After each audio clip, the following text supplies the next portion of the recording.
राजीव का विवाह हुए 3 महीने हो गए थे। वह और उसकी पत्नी स्नेहा अब एक सुखी जीवन की शुरुआत कर चुके थे।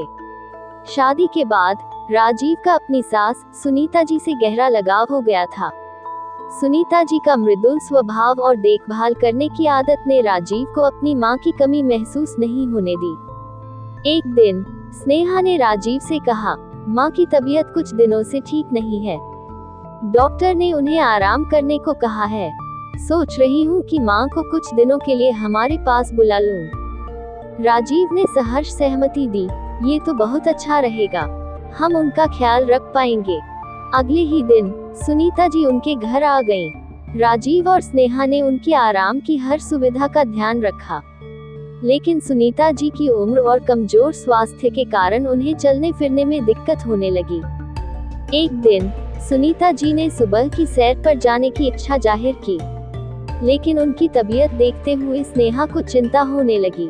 उसने राजीव से कहा, मुझे लगता है माँ अकेले बाहर न जाएं, कहीं उन्हें गिरने या चोट लगने का खतरा न हो। राजीव ने तुरंत कहा, स्नेहा तुम बिल्कुल चिंता मत करो, मैं माँ को अपने साथ ले जाऊंगा और उनका सहारा बनूंगा। सुनीता जी को राजीव का ये प्रस्ताव बहुत अच्छा लगा। उन्होंने हल्की मुस्कान के साथ कहा, तुम्हारे जैसा दामाद हर किसी को नहीं मिलता। अगले दिन सुबह राजीव ने सुनीता जी का हाथ पकड़कर उन्हें बाहर ले जाने में मदद की। चलते समय जब उन्हें थकान महसूस हुई तो राजीव ने झुककर उनके पैर की मालिश कर दी। सुनीता जी भावुक हो गईं और उनकी आंखों में आंसू आ गए। उन्होंने कहा, राजीव तुमने आज साबित कर दिया कि बेटा और दामाद में फर्क सिर्फ नाम का होता है। राजीव ने मुस्कुराते हुए कहा, माँ आप मेरी दूसरी माँ हैं, आपकी देखभाल करना मेरा फर्ज है। ये घटना उनके रिश्ते को और गहरा कर गई। स्नेहा भी ये देखकर प्रसन्न थी कि राजीव ने सच्चे अर्थों में परिवार को अपनाया है। सुनीता जी के स्वास्थ्य में धीरे धीरे सुधार होने लगा। राजीव का समर्पण और देखभाल उनके लिए दवा की तरह साबित हुआ। स्नेहा ने यह महसूस किया कि एक सच्चा रिश्ता केवल खून का ही नहीं होता, बल्कि विश्वास और प्रेम से भी बनता है। इस तरह इस परिवार ने एक दूसरे के साथ एक नई शुरुआत की, जहां हर रिश्ता और भी मजबूत हो गया। रवि एक सीधा सादा और समझदार युवक, जब नेहा से विवाह कर उसके परिवार का हिस्सा बना तो वह नहीं जानता था कि उसकी जिंदगी में कितने नए अनुभव और जिम्मेदारियां आने वाली हैं। नेहा की मां सुशीला देवी एक सशक्त और आत्मनिर्भर महिला थी, जो अपने परिवार की धुरी थी। सुशीला देवी का रवि से पहला परिचय उनकी शादी के दिन ही हुआ और उन्होंने अपनी सास की तेज तर्रार और मजाकिया स्वभाव को उसी दिन पहचान लिया। शादी के कुछ महीनों बाद रवि को सुशीला देवी की कुछ आदतें समझ में आने लगी। वह हमेशा अपने घर में हर चीज को अपने तरीके से व्यवस्थित रखना पसंद करती थी। दूसरी ओर रवि का स्वभाव शांत और सहयोगात्मक था। दामाद हो तो ऐसा सुशीला देवी अक्सर अपनी सहेलियों से कहती। एक दिन घर में सफाई के दौरान सुशीला देवी की टांगों में हल्का दर्द होने लगा। नेहा काम में व्यस्त थी और रवि ने तुरंत स्थिति को संभालने का निर्णय लिया।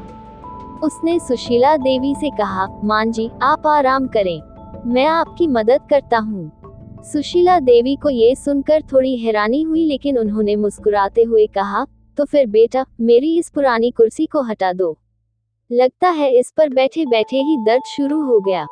रवि ने बिना देर किए कुर्सी को हटाया और सुशीला देवी को आराम से सोफे पर बैठने में मदद की। उन्होंने मजाकिया लहजे में कहा, मां जी अगर आपकी टांगों की तकलीफ बढ़ गई है तो क्यों ना मैं ही आपकी टांगें उड़ा दूं। सुशीला देवी ने ठहाका लगाते हुए कहा, वाह ऐसा दामाद हर घर में हो तो बुढ़ापे की चिंता ही खत्म हो जाए। इस घटना के बाद सुशीला देवी और रवि का रिश्ता और गहरा हो गया। दोनों के बीच मजाक और छोटी छोटी बातों का सिलसिला चलता रहा। रवि ने अपने व्यवहार और आदर से सुशीला देवी का दिल जीत लिया। समय के साथ रवि ने ये समझ लिया कि किसी भी रिश्ते की खूबसूरती उसमें मौजूद विश्वास और मजाकिया पल होते हैं। सुशीला देवी के साथ बिताए गए हर पल ने उसे यह सिखाया कि एक अच्छा रिश्ता केवल जिम्मेदारियों से नहीं, बल्कि आपसी समझ और छोटे छोटे पलों की खुशी से बनता है। रवि का अपनी सास सुशीला देवी के साथ संबंध अद्वितीय था। रवि अपने ससुराल में एक बेटे की तरह रहता था। सुशीला देवी भी रवि को बेटे से कम नहीं मानती थी। ये रिश्ता केवल आदर और स्नेह का प्रतीक था, जो समाज में एक उदाहरण प्रस्तुत करता था। एक दिन सुशीला देवी अचानक सीढ़ियों से गिर पड़ी और उनकी टांग में गंभीर चोट लग गई। डॉक्टर ने उन्हें आराम करने और अपने पैरों पर ज्यादा दबाव न डालने की सलाह दी। पूरे परिवार में चिंता का माहौल बन गया। सुशीला देवी की देखभाल करने का जिम्मा रवि ने खुद उठाया। उन्होंने न केवल उनकी हर जरूरत का ख्याल रखा, बल्कि उनके स्वास्थ्य लाभ के लिए पूरी तरह समर्पित हो गए। रवि दिन भर उनके पास बैठकर उनके पैर दबाता, ताकि उनकी सूजन कम हो। एक दिन सुशीला देवी ने मजाक में कहा, रवि, तुमने तो मेरे बेटे से भी बढ़कर काम किया है।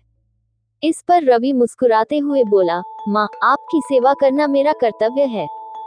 रवि के इस समर्पण ने पूरे परिवार को ये सिखाया कि रिश्ते खून के नहीं, बल्कि भावनाओं और कर्तव्यों के आधार पर मजबूत होते हैं। उनके इस आचरण से पड़ोसी और रिश्तेदार भी प्रेरित हुए। कुछ महीनों बाद सुशीला देवी पूरी तरह स्वस्थ हो गईं। उन्होंने रवि को गले लगाते हुए कहा, बेटा, तुमने मेरे लिए जो किया है, उसे मैं कभी नहीं भूल सकती। रवि का ये कार्य एक दामाद और सास के रिश्ते को नई परिभाषा देता है। ये कहानी हमें सिखाती है कि सच्चे रिश्ते केवल नाम के नहीं होते, बल्कि प्रेम और समर्पण से बनते हैं।